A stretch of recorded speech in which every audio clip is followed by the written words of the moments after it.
You, John Fitzgerald Kennedy, do solemnly swear. I, John Fitzgerald Kennedy, do solemnly swear. That you will faithfully execute the office of President of the United States. That I will faithfully execute the office of President of the United States. And will, to the best of your ability. And will, to the best of my ability. Preserve, protect, and defend the Constitution of the United States. Preserve, protect, and defend the Constitution of the United States. So help you God. So help me God.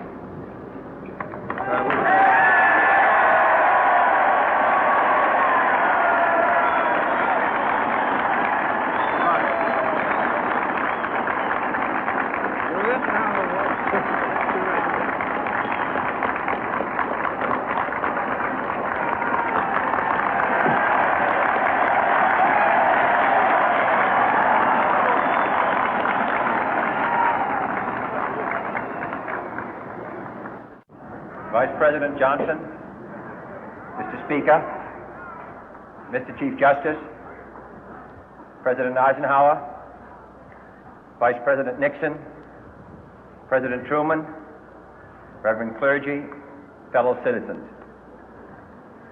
We observe today not a victory of party, but a celebration of freedom, symbolizing an end as well as a beginning, signifying renewal as well as change. For I have sworn before you and Almighty God the same solemn oath our forebears prescribed nearly a century and 3/4 ago. The world is very different now, for man holds in his mortal hands the power to abolish all forms of human poverty and all forms of human life. And yet the same revolutionary beliefs for which our forebears fought are still at issue around the globe. The belief that the rights of man come not from the generosity of the state, but from the hand of God. We dare not forget today that we are the heirs of that first revolution.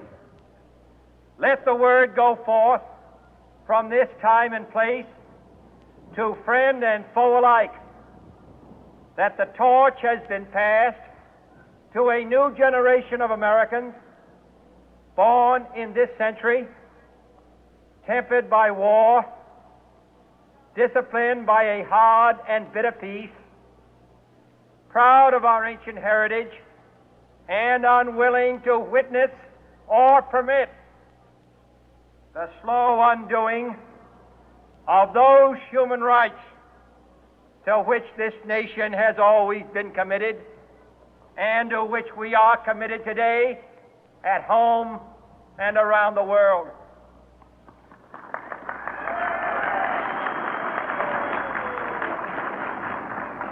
Let every nation know, whether it wishes us well or ill, that we shall pay any price, bear any burden, meet any hardship, support any friend, oppose any foe to assure the survival and the success of liberty.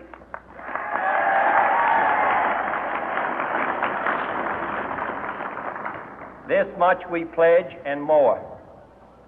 To those old allies whose cultural and spiritual origins we share, we pledge the loyalty of faithful friends. United, there is little we cannot do in a host of cooperative ventures. Divided, there is little we can do, for we dare not meet a powerful challenge at odds and split asunder. To those new states whom we welcome to the ranks of the free, we pledge our word that one form of colonial control shall not have passed away, merely to be replaced by a far more iron tyranny. We shall not always expect to find them supporting our view, but we shall always hope to find them strongly supporting their own freedom, and to remember that in the past, those who foolishly sought power by riding the back of the tiger ended up inside.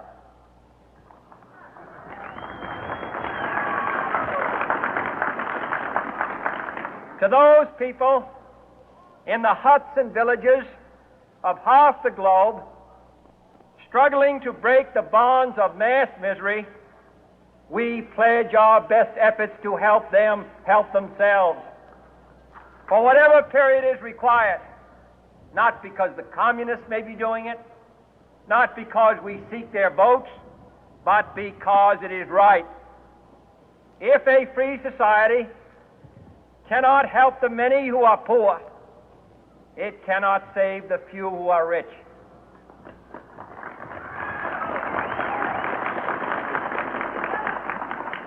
To our sister republics south of our border, we offer a special pledge to convert our good words into good deeds, in a new alliance for progress, to assist free men and free governments in casting off the chains of poverty.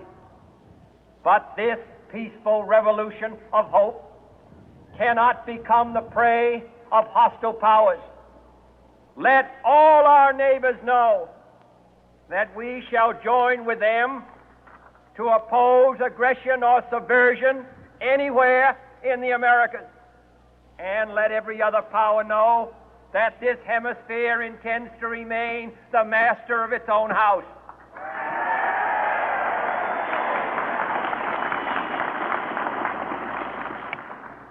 To that World Assembly of Sovereign States, the United Nations, our last best hope, in an age where the instruments of war have far outpaced the instruments of peace, we renew our pledge of support to prevent it from becoming merely a forum for invective, to strengthen its shield of the new and the weak, and to enlarge the area in which its writ may run. Finally, to those nations who would make themselves our adversary, we offer not a pledge, but a request that both sides begin anew the quest for peace.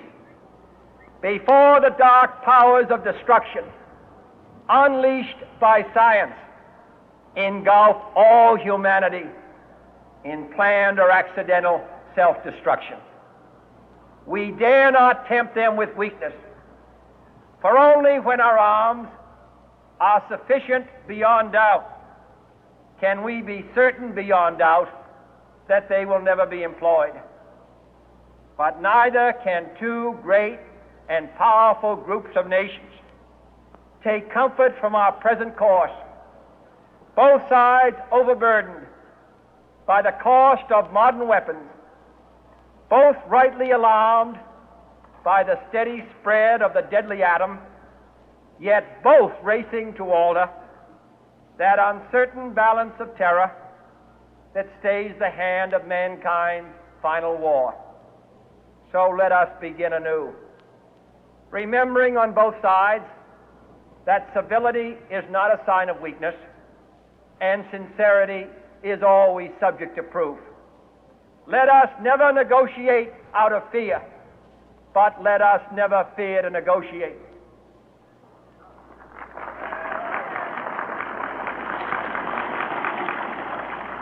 Let both sides explore what problems unite us, instead of belaboring those problems which divide us.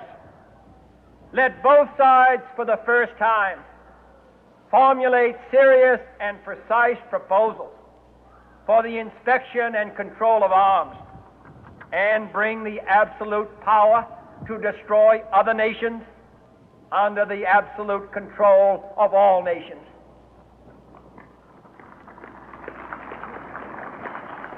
Let both sides seek to invoke the wonders of science instead of its terrors. Together, let us explore the stars, conquer the deserts, eradicate disease, tap the ocean depth, and encourage the arts and commerce. Let both sides unite to heed in all corners of the earth the command of Isaiah to undo the heavy burden and let the oppressed go free. And if a beachhead of cooperation may push back the jungle of suspicion, let both sides join in creating a new endeavor, not a new balance of power, but a new world of law, where the strong are just and the weak secure and the peace preserved. All this will not be finished in the first 100 days, nor will it be finished in the first 1,000 days, nor in the life of this administration, nor even perhaps in our lifetime on this planet. But let us begin.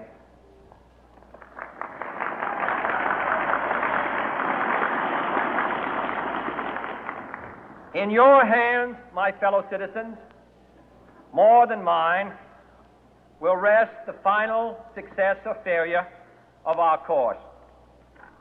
Since this country was founded, each generation of Americans has been summoned to give testimony to its national loyalty. The graves of young Americans who answered the call to service surround the globe. Now the trumpet summons us again, not as a call to bear arms, though arms we need, not as a call to battle, though in battle we are, but a call to bear the burden of a long twilight struggle, year in and year out, rejoicing in hope, patient in tribulation, a struggle against the common enemies of man, tyranny, poverty, disease, and war itself. Can we forge against these enemies a grand and global alliance, north and south, east and west, that can assure a more fruitful life for all mankind? Will you join in that historic effort?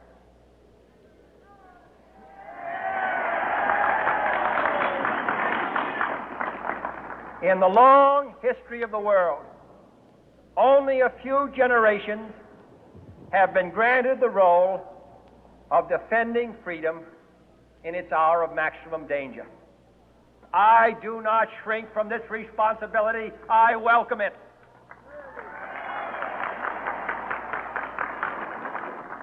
I do not believe that any of us would exchange places with any other people or any other generation. The energy, the faith, the devotion which we bring to this endeavor will light our country and all who serve it. And the glow from that fire can truly light the world. And so, my fellow Americans, ask not what your country can do for you. Ask what you can do for your country.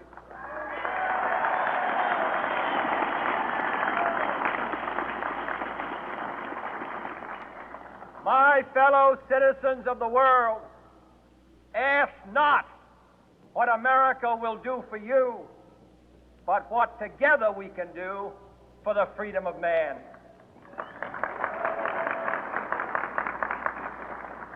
Finally, whether you are citizens of America or citizens of the world, ask of us here the same high standards of strength and sacrifice which we ask of you. With a good conscience, our only sure reward, with history the final judge of our deeds, let us go forth to lead the land we love, asking His blessing and His help, but knowing that here on earth, God's work must truly be our own.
wine or something, champagne. They give us glasses. Because they have, but it's very nice. You saw, they are coming always.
Problem.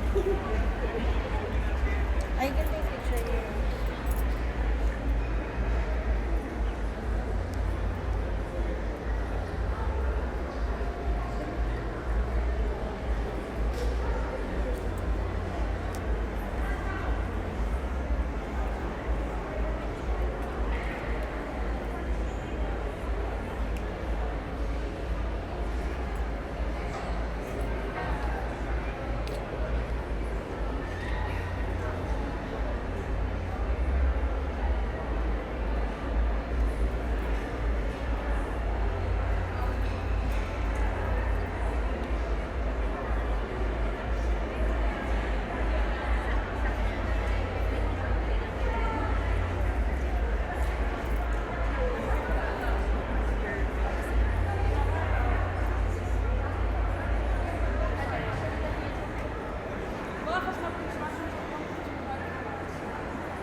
الاشياء الغريبه كله موجود.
زال قاعدين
Possible to enter, but it's possible to enter. Nobody will walk you have to walk. And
بس